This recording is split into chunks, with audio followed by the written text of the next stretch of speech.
তারা এদেশের আক্ষরিক অর্থে যারা জনগণের জন্য রাজনীতি করে এমন রাজনৈতিক দলগুলো সব সময় আপনাদের পাশে থাকবে ইনশাআল্লাহ।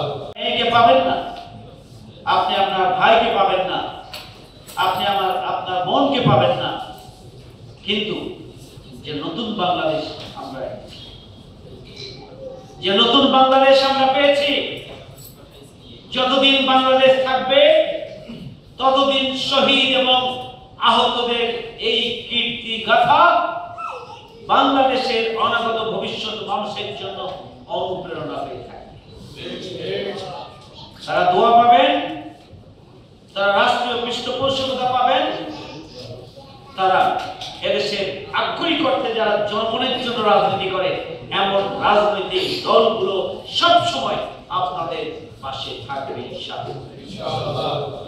আর রাষ্ট্র মর্যাদা আপনাকে কতটুকু দিল আর দিল না তাতেও যায় আসা,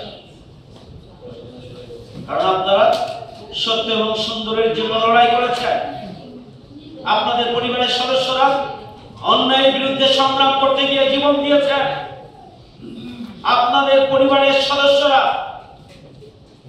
ফ্যাসিস্ট অপশক্তির হাত থেকে জুলুম, নির্যাতন, নিপীড়ন, দুর্নীতি, অনিয়ম, অনাচার, অবিচার, সন্ত্রাস, চাঁদাবাজি এবং রাষ্ট্রীয় নির্যাতনের হাত থেকে এদেশের 18 কোটি মানুষের মুক্তির জন্য আপনাদের পরিবারের সদস্যরা জীবন দিয়েছেন।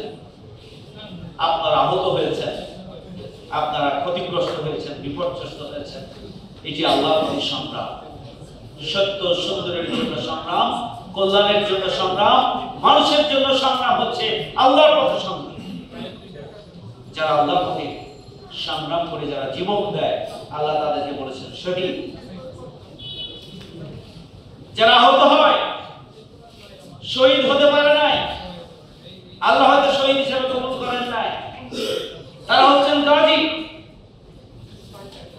এবং তারা আল্লাহর কাছে সেভাবে সম্মানিত এবং মর্যাদায় প্রতিষ্ঠিত হবেন যেভাবে একজন শহীদ সম্মানিত হন, যেভাবে একজন গাজী আল্লাহর কাছে সম্মানিত, ঠিক সেভাবেই তারা সম্মানিত হবে।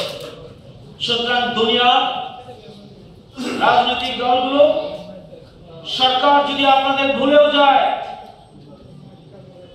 মহান রব্বুল আলামিন আপনাদের উত্তম অভিভাবক হয়ে যাবেন ইনশাআল্লাহ।